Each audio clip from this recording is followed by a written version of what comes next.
In today's complex business environment, leaders need not only to be prepared for the worst, but also to build their resilience. At The Human Factor, Corporate Integrity Matters' Sonja Sterneman invites top executives, board members, and industry experts to reflect and talk about the realities of corporate integrity, risk, and ethical leadership. As an international governance authority, independent director, and entrepreneur, she understands the challenges leaders face. Integrity and ethical leadership are not just principles. They build resilience, enhance reputation, and create strategic competitive advantage for organizations and for individuals.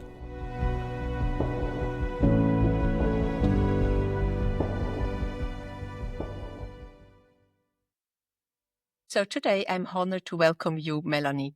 It's Melanie Shong. Melanie Shong has over 30 years in leadership development and human resource management. She's a certified corporate compliance and ethics professional, which is her proudest accomplishment. In addition to that, she conducted hundreds of ethics investigations in the HR environment. And with Melanie, we have a real HR expert talking about corporate integrity and ethical leadership today. I'm glad to have you here, spending the next minutes together, Melanie. And in my discussion, as you already know, with global leaders, I never settle for the obvious. I would really like to go into all the details, hearing and listening what you have to say about HR and corporate integrity.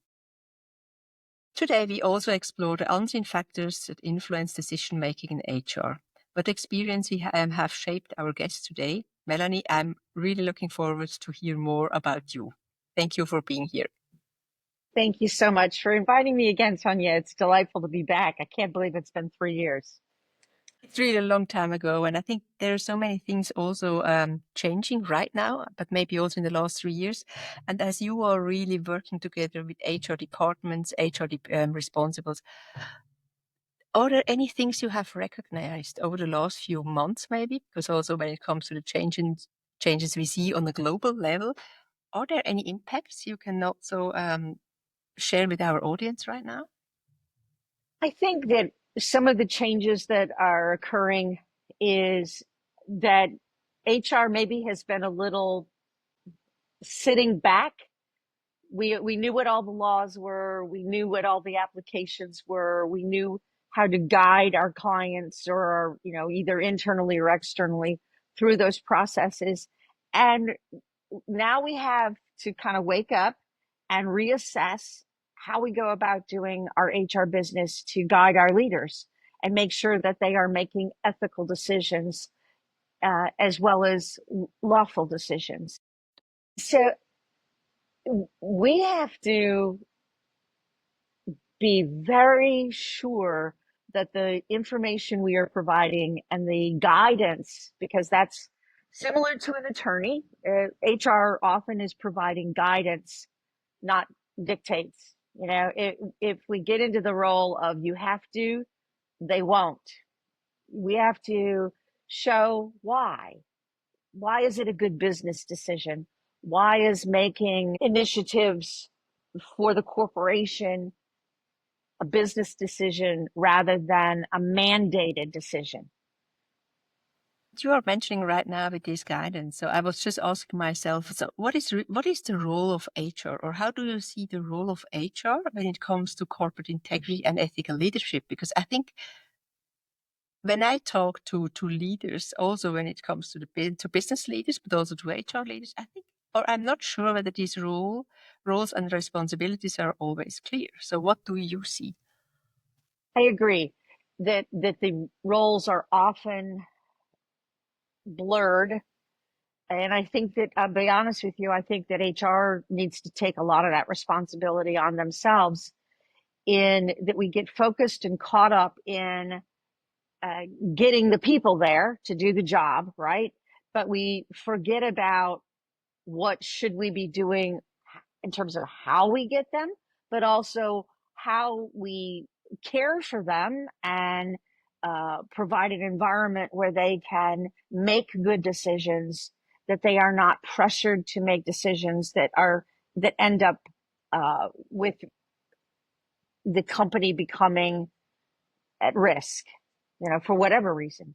And why do you think it is like that? what would be needed, or why? I think because people also in HR, they are not doing that because they want to, but maybe they are under pressure by themselves. Or what do you see? What are the root causes? I will tell you that integrity and character goes back to the individual and their own person, and whether or not they can influence, not assert, but influence leaders on how to make the right decisions. And a lot of it is about teaching them, and not in a, this is how you have to do it, or, a school, shaking your finger at them. That will never work. But why it works for them and why it's good for the business. And that in doing that, you gain a seat at the table, and then you just keep yourself at the table. Don't take yourself away from that table. I read a really good article just recently that, HR professionals are often complaining that they don't have a seat at the table, but they never come to the table. They never sit down at the table. They never say, I need to be in that meeting on Thursday. Yeah, I'd like to absolutely. be there, Mhm. and then not sit there silently during the meeting, but to learn about the company and to provide insight from an HR perspective. What are we, not just what are we going to need for personnel, but uh, what are we going to do to ensure that those employees are successful and that they understand the foundation of the company and its roles and responsibilities in the community and to the country. It's super interesting that you are saying that, because you are really working together with HR experts. I'm a really non-HR expert, and not at all. That's also the reason why I invited you. But I would expect from HR that exactly these people have this kind of skill sets, that they know that they have to teach people, to provide information, to enable and empower them to do so. And now you are telling me that they are reluctant somehow getting to the table. They rather, or that's just how I interpret it right now, they rather like to hide in their offices behind their desks and hoping that no employee is going to ask any questions. So why is that? Because I would expect that people who join the profession being in HR would love people and They support people. do. But Yes, exactly. The but. So yes, I do believe that HR professionals are passionate about people and about what they do, but they get caught up sometimes in the transactionals, the onboarding, the writing the job descriptions, uh, well, I shouldn't say mundane. They're required, but they're not the meat of what we should be doing. We should be out there walking the plant floor. We should be out there talking to the employees so that when we go to the table, we have a voice. We understand what the business is. Sometimes my clients are surprised at how much I have learned about what they do. I recently was just a very simple task. I was asked by a client. They were very bottlenecked in terms of trying to find some welders, which is not normally a service that I would provide at that level. And they said, can you just help us find some welders? And so I said, well, do you want TIG or MIG welders? And they looked at me like I had 7 heads, and they said, you know the difference? And I said, I do.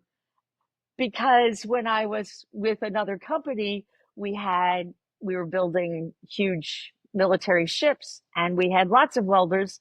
And I actually had a chance to do a couple investigations on board on the ships regarding welding.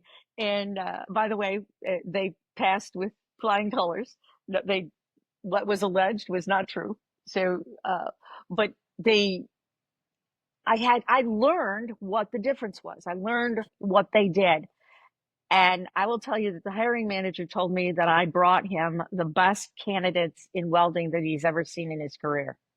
I think it's a great success for you. But on the other hand, if the company is surprised that you as an external person could support them better or understand the business better than the internal people. I think it's a huge risk, and it costs a lot to the organization. But a bad hire costs even more. That's what I mean, No, what I'm Yes. saying, Yeah. the skills that you brought in as an external person, that's exactly what I would like to have in my HR team. And my question is now, why are they not yet there? Why do they less understand the business than you as an external one? Because I think that shouldn't be. It's always nice that you No. can teach them and train them, which is nice. But I think the know-how about the company as such should be internally with the HR, and I they agree. should be able to find the right person. And if they see that they are not yet capable, of course they can be supported by you, for example, or other experts. But isn't it somehow sad what the manager told you? Yes, it is. Because in effect, HR is not serving that manager. That's what I mean. And If I think, that, yeah. yeah. hmm And how could we, because I think that's also what, I cannot say that I see that because I'm not an HR expert, but what I see is that the cost of hiring people, also because the fluctuation is sometimes even too high, is really increasing. And my question is really, so Huge. why does it happen? Is it really because HR does not, maybe also HR is not empowered to do the job? That can be true too. If you're told you've got, 10 positions to fill, for instance, and you're a one-man team and you need to, and they're all in different roles, right? They're not 10 of one role. But you also have to process payroll, or you also have to have a benefits meeting, or you also have to do an investigation, and you keep putting on all the different hats, and those hats are never squarely on your head. They're half off while the other one is half on, and what you end up doing is less than stellar performance. And it's not necessarily that you can't perform at that level, is that you are managing too many balls in the air. And sometimes you just have to catch the ball, take care of getting that problem solved and fixed and addressed, and then, then put the other balls in the air for a little while and grab another one when you're done, rather than trying to multitask. I heard a professor at a corporate meeting describe the brain and the fact that we keep telling ourselves that we can multitask, and the fact is that our brain can't. We think we Absolutely. can, No, we but can't. Even women can't. That's also what I'm saying, because there's the stereotype that women can, but I'm absolutely with you, we can't. Or what I hear right now is that often HR does not have enough resources. That's also a reason why they cannot serve the business how they would like to or how they should do. Is that something you see often? so I actually think that that's a cop out by HR. Certainly, there are times when they don't have enough resources, but I will tell you that I think they lack creativity and problem solving sometimes. Okay. That they don't. They're used to solving something this way, right? If I'm going to find a candidate I'll tell you about a funny story. When I interviewed with a vice president at a particular defense contractor long time ago, he said that you don't do recruiting, but you're very good at finding rare talent. How do you do that? And he said, I'm going to give you a job title, and I want you to tell me how you would find that person. And the job title was a metallurgist, and I didn't even know what one was. I mean, I assumed it had something to do with metal, right? And so I said, well, it seems that must be require high level of education. And he said, it does. It's a doctorate. And I said, so the first thing I would do is I would go looking for universities that had the curriculum. And then once I found the universities that had the curriculum, I would reach out to their department head of that particular metallurgy, or I would reach out to the career center and I would ask how I could be put in touch with graduates. And he said, I've been asking HR to do that I've been asking it for a solution to hiring a metallurgist for 3 years. And in literally 2 minutes, you told me how to do it. And by the way, I did find him 2 candidates that were metallurgists, and we did hire one. Okay, so it seems that I think the requirements the business has does not match with the delivery often coming from HR. Is that correct?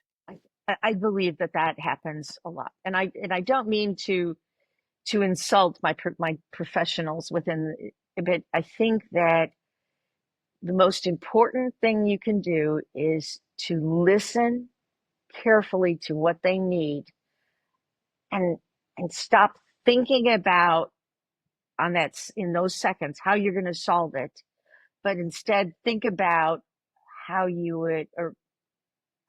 would resource solutions, because there's always more than one solution. There's always, in terms of problem solving. Now, there's always one best solution, right? And what I also see, I think that's just what you said right now, the sourcing, hiring, and finding the right people. What I often see, and it really goes back to the investigation, for example, but also what I see out there in our field, the higher the people are, they are trying to find, the less critical HR is when it comes to the CV. And I think also the recommendations they receive. And that's a huge risk. And I don't know why it is. I just have an idea why they are not asking the same questions they would do when they just hire a trainee. But what I see is the higher the person they need to find, the less critical they are. I think that's very, very possible, because they assume HR won't know how to find that talent, and the subject matter expert will. And that subject matter expert might be the department head, but they may not have great skills at finding the right person within their profession or within the scope of work that the person is going to be doing. And so you have to partner together. Exactly, and I think what I have in mind right now, how can we empower an HR that they are also asking the same critical question to the people they hire on a higher level on the hierarchy? You know what I mean? Because also when I see sometimes when we just do our investigations also for HR, we just see that in the process when you have a person, for example, on C-level or just one below, HR is involved somehow, but I think the responsibilities are not always clear because they expect that, for example, the business or the external provider did, for example, the assessment, but it's not yet documented. And everybody trusts the other one is doing it. And at the end, nobody did it because there's some kind of human reaction that the higher the person is, the less they would like to ask the nasty questions. You're so right. You have just hit the nail on the head. It's almost they feel embarrassed to ask those questions. Credentials. I'm sorry, but if you have a PhD listed on your curriculum vitae, then I need to have a copy of your transcript.